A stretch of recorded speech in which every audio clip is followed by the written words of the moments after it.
கடந்த 3-4 நாட்களில் முதலமைச்சர் அவர்கள் கோயம்புத்தூர் வந்திருந்தாங்க, வேற வேறு இடத்துக்கு வந்திருந்தாங்க, நிறைய கேள்விகள் வைத்திருந்தாங்க. அதற்கான பதிலை சொல்ல வேண்டிய கட்டாயம் இப்போ எங்களுக்கு இருக்கு. முதலமைச்சர் அவர்கள் தொடர்ந்து பேசுவது இந்த FCRA அமெண்ட்மெண்ட் பில்லை பற்றி பேசுகிறாங்க. இன்னைக்கு அது பாராளுமன்றத்தில் நடைமுறையில் இல்லை என்றாலும் கூட இன்னைக்கு நம்முடைய அரசு அந்த டிஸ்கஷன் நம்ம வாபஸ் வாங்கியிருக்கிறோம். ஆனால் கேரளாவிலிருந்து வேறு வேறு பகுதியிலிருந்து இந்த பாரதிய ஜனதா கட்சி கூட கேட்டிருந்தாங்க. நிறைய எதிர்க்கட்சி இன்னைக்கு நிறைய பொய் பேசுகிறாங்க சம்பந்தமாக. அது தமிழக மக்களுக்கு தெரியும்.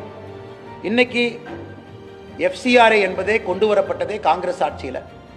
FCRA என்பது ஃபாரின் கான்ட்ரிபியூஷன் ரெகுலேஷன் ஆக்ட். வெளியிருந்து யாராவது பணம் கொடுக்குறாங்கன்னா, அது எங்க இருக்கக்கூடிய NGO அந்த பணத்தை வாங்குறாங்கன்னா அது முறையான முறையில் வாங்கணும் என்பதற்காக திருமதி இந்திரா காந்தி அவர்கள் எமர்ஜென்சி சமயத்தில் வெளியிருந்து பணத்தை கொடுத்து உள்நாட்டில் ஒரு கழகத்தை ஏற்படுத்தக்கூடாது என்பதற்காக FCRA சட்டத்தை முதலாக 1976 கொண்டு வந்தார். அதன் பிறகு FCRA சட்டத்தை மேஜராக கொண்டு வந்த சட்ட திருத்தமும் கூட 2010 அப்பொழுதும் காங்கிரஸ் DMK தான் சட்ட திருத்தத்தை கொண்டு வந்தாங்க. அதன் பிறகு 2016, 18, 20 வேறு வேறு காலகட்டத்தில் சிறு சிறு திருத்தம் நாம் செய்திருந்தாலும் கூட 2026 ஒரு அமெண்ட்மெண்ட் நம்ம கொண்டு வந்திருக்கோம். குறிப்பாக ஒரு FCA நிதி மூலமாக இருக்கக்கூடிய ஒரு NGO அமைப்பு அவங்களுக்கு லைசன்ஸ் கேன்சல் ஆயிடுச்சு, அப்பீலுக்கு போறாங்க. அப்பீல்லையும் அவங்களால முடியல, அல்லது அவங்க ஒரு ஃப்ரெஷ் ரெஜிஸ்ட்ரேஷன் கிடைக்கல, அல்லது ரெஜிஸ்ட்ரேஷனை ரெனியூவல் செய்ய முடியல அப்படின்னா என்ன ஆகும் என்பதற்கான ஒரு சட்ட திருத்தம். இது யாருக்கும் எதிரானது கிடையாது. ஆனால் தமிழகத்தில் முதலமைச்சர் பார்த்தீங்கன்னா இது சிறுபான்மையருக்கு எதிரானது, கிறிஸ்டியன் கம்யூனிட்டிக்கு எதிரானது அப்படிங்கிற பொய் பிரச்சாரத்தை பேசுறாங்க. FCRA எல்லாருமே வச்சிருக்கிறாங்க, எல்லா அமைப்புகளும் வச்சிருக்கிறாங்க. வெளியிருந்து நிதி வந்து உள்ளே வேலை செய்யக்கூடிய எல்லோருக்கும் FCRA லைசன்ஸ் இருக்கு. ஆனால் இதிலும் கூட திரும்ப திரும்ப மைனாரிட்டி என்கின்ற போர்வையில் முதலமைச்சர் அவர்கள் ஓட்டு வேட்டை நடத்தி கொண்டிருக்கின்றாரோ தவிர எந்த இடத்திலும் கூட உண்மையை பேசல.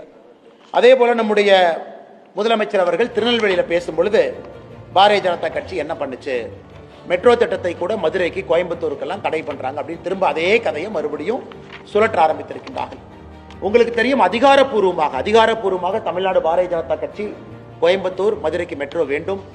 அதிகாரப்பூர்வமாக அனைத்து இந்திய அண்ணா திராவிட முன்னேற்ற கழகம் எதிர்க்கட்சி தலைவர் எடப்பாடி பழனிசாமி அவர்கள் பிரதமரை சந்தித்து மெட்ரோ வேண்டும் என்கின்ற கோரிக்கை மனுவையும் கொடுத்திருக்கிறாங்க. அதனால் மெட்ரோ கண்டிப்பாக கோயம்புத்தூருக்கும் மதுரைக்கும் வருவது உறுதி.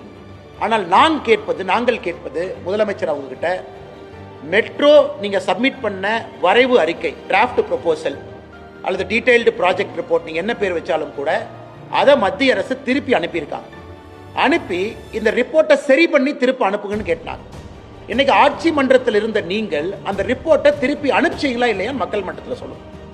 அதாவது மத்திய அரசு உங்களுக்கு திருப்பி அனுப்பின கடிதத்தில் இந்தந்த லாக்குனா இருக்கு, இந்தந்த ப்ராப்ளம் இருக்கு, குறிப்பாக கோயம்புத்தூரை பொறுத்தவரை என்னென்ன பிரச்சனை இருக்குன்னு மென்ஷன் பண்ணியே கொடுத்தாங்க. கோயம்புத்தூரை பொறுத்தவரை ரைட் ஆஃப் வே நீங்க சரியா அதை மென்ஷன் பண்ணல, ரெவென்யூ எப்படி வரும்னு நீங்க சொன்னீங்க அதுவும் சரியா மென்ஷன் பண்ணல. அதே போல மக்கள் தொகை அடிப்படையில் 2011 சென்சஸை நீங்க அடிப்படையில் வச்சு சொல்லியிருக்கிறீங்க, இன்னைக்கு மக்கள் தொகை ஏறி இருக்கு, 2 மில்லியன் 20 லட்சத்தை தாண்டி இருக்கு அப்படிங்கிற எத்தனையோ விஷயத்தை குறிப்பிட்டும் கூட மாநில அரசு எங்களுக்கு தெரிந்தவரை இதுவரை அந்த ரிப்போர்ட்டை சரி பண்ணி திரும்ப அனுப்பல. அப்படி இருக்கும் பொழுது திராவிட முன்னேற்ற கழகத்துக்கோ முதலமைச்சர் ஐயா ஸ்டாலின் அவர்களுக்கோ மெட்ரோவை பற்றி பேசக்கூடிய எந்த அருகதையும் இல்லை என்றுதான் நாங்கள் சொல்லுகின்றோம்.